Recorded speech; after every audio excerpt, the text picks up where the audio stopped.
Bonjour à tous, Aorus News numéro 16, le récap des news du moment avec les jeux à ne pas rater, un focus sur les événements du salon Paris Games Week, du hardware et du e-sport et bien sûr le chiffre de la quinzaine pour finir. Allez, c'est parti avec les jeux du moment à ne pas rater. Le grand retour de Ninja Gaiden dans un quatrième volet hyper stylé. L'action sans relâche dans la peau d'un ninja surpuissant, c'est ce qui vous attend. Mais attention, cette fois-ci, ce n'est plus Ryu Hayabusa, mais un nouveau héros qui s'appelle Yakumo. Nouveau certes, mais ses attaques sont toujours aussi brutales et toujours aussi efficaces. Les coups de sabre s'enchaînent à un rythme effréné, les combats sont fluides avec des séquences variées et comme en plus, ce volet est fait en collaboration entre la Team Ninja, qui sont donc les développeurs originels de la saga, et Platinum Games, les maîtres dans ce style de jeu. Ninja Gaiden 4 est donc une pépite à découvrir de toute urgence, et juste pour vous resituer, Platinum Games, ils ont quand même fait Bayonetta, Nier Automata, Metal Gear Revengeance, et pour les plus connaisseurs, Vanquish. Rien que ça, n'attendez donc plus pour essayer ce jeu et bonne nouvelle, il est disponible dans le PC Game Pass. Le concept de Keeper est complètement surréaliste, votre esprit cartésien, vous le laissez à la porte. Keeper, c'est un jeu qui vous met dans la peau d'un phare. Oui, c'est bien ça, vous avez bien entendu, un phare, donc une tour avec un signal lumineux qui est fait pour guider les bateaux, et vous avez des pattes. Vous pouvez donc vous déplacer dans un monde fantastique et votre compagnon de route, c'est un oiseau. Comme vous n'avez pas de bras, vous ne devez comptez que sur l'aide de votre ami oiseau pour passer certains obstacles. Les débuts sont un peu difficiles à admettre pour notre logique, il faut l'avouer, mais une fois que vous êtes dedans, le jeu est particulièrement prenant et il dégage même une certaine poésie de cet univers. Et quand on connaît le studio qui a créé le jeu, on ne peut qu'admirer ce niveau de créativité. C'est Double Fine Productions qui avait déjà signé la série des Psychonauts, une autre saga complètement déjantée aussi pour ceux qui connaissent, et ils ont pris tout le monde par surprise avec Keeper. Allez le découvrir si vous avez le PC Game Pass, il est aussi disponible dans l'abonnement. Le retour du tant attendu Vampire the Masquerade Bloodlines 2, il est enfin sorti après des années d'attente. Et cette fois-ci, vous incarnez un ou une vampire très ancien mais qui ne se souvient de rien du tout. Et quand vous arrivez après votre réveil dans la ville de Seattle, pendant la période des fêtes, donc pendant Noël, aux États-Unis, réveillé dans un monde régi maintenant par plusieurs clans. Il faudra donc choisir son clan et chaque clan est doté de disciplines et de compétences particulières. Après tout ce temps pour le développement, le studio a changé. Voilà, ce n'est pas le même que pour le premier épisode. Et le style de jeu est donc un tout petit peu différent par rapport au premier épisode. Il y a nettement plus d'action dans ce volet, mais toujours dans l'univers fascinant des vampires des temps modernes. Et si vous aimez ces ambiances, ce jeu devrait vous plaire. Pour les autres, si l'odeur du sang vous tente, vous n'avez plus qu'à inviter ces vampires chez vous.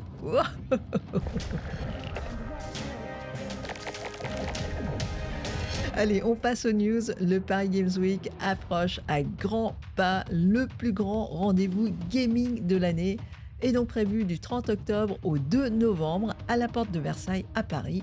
Le programme est costaud, je vous préviens tout de suite, il y a plein d'exposants. Vous pourrez découvrir plein de jeux sur les stands, des animations, le concert live de Clair Obscur Expédition 33, le concours de cosplay bien entendu sur la grande scène, des tournois e-sport. Et bien sûr, Aorus sera de la partie avec une soirée spéciale Halloween. Ce sera donc le 31 octobre et le thème de la soirée, la quête de Chibi. On vous fait la surprise, il y aura plein de trésors à gagner. On a quelques places à faire gagner pour la communauté. Pour tenter votre chance, il vous suffit de nous laisser un petit commentaire. Donc allez-y, que les plus chanceux gagnent. Et côté hardware chez Aorus, voici le moniteur M27 Up, un écran de 27 pouces en 4K qui propose un mode compétitif à la volée avec une seule touche. Quand vous utilisez ce moniteur en temps normal, c'est un écran avec une dalle IPS haute qualité en 4K qui va jusqu'à 160 Hz Et quand vous basculez sur un mode en jeu compétitif, et que 160 Hz, c'est clairement pas suffisant pour être au top, et là ça devient intéressant, vous pourrez basculer dans le mode compétition avec un seul bouton. Et vous passez donc dans ce cas-là à 320 Hz avec une résolution en 1080p en 24 pouces. Avec ces caractéristiques, vous avez donc une bien meilleure réactivité et c'est bien plus adapté pour le e-sport.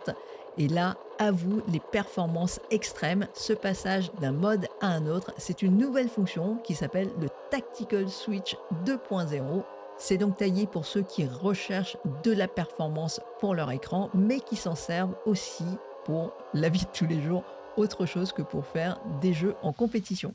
Et bien sûr, l'écran est au top avec une colorimétrie soigneusement calibrée qui atteint les 95% du DCI-P3.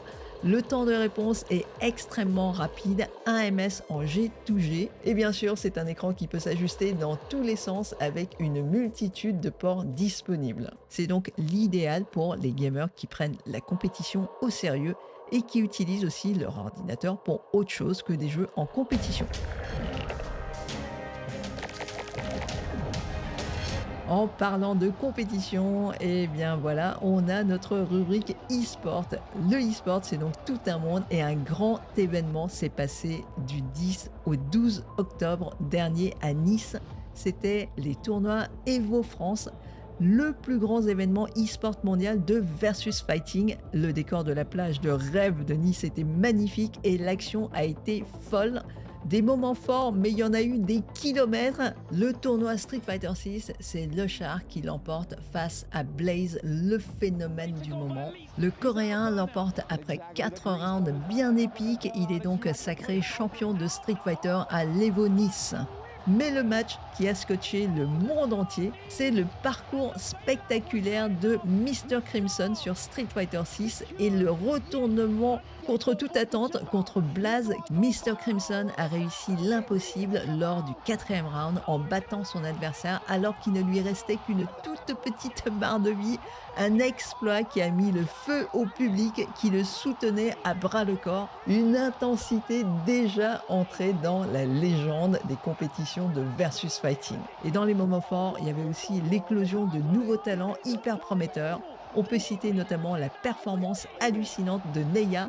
Elle s'est quand même classée 17e sur 1169 joueurs sur Tekken. C'était donc sa première participation et elle a été coachée par Kayane, la fameuse championne que tout le monde connaît. Et ce jeune prodige est à suivre avec attention. L'Evo Nice, c'était aussi la finale de la Demitis Cup, un tournoi de Street Fighter 6 qui met en avant les seniors. Et saluons la victoire de Annie, 86 ans, et de Louis, 31 ans. Un grand bravo à eux. C'était donc des moments forts en émotion du e-sport. Il y en a encore plein à venir. Ne ratez donc pas les prochains événements du Paris Games Week. Il y aura notamment la finale des EMEA Masters Summer Split de League of Legends, la Trackmania World Cup, la Coupe de France de Slash Rocket League et plein d'autres encore.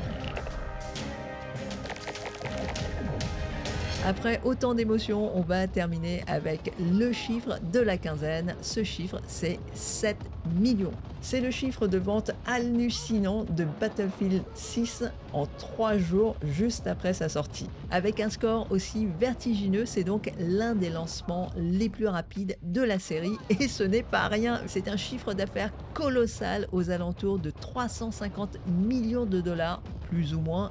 Il faudra attendre un tout petit peu pour avoir un chiffre plus exact. C'est donc un succès retentissant pour Battlefield 6.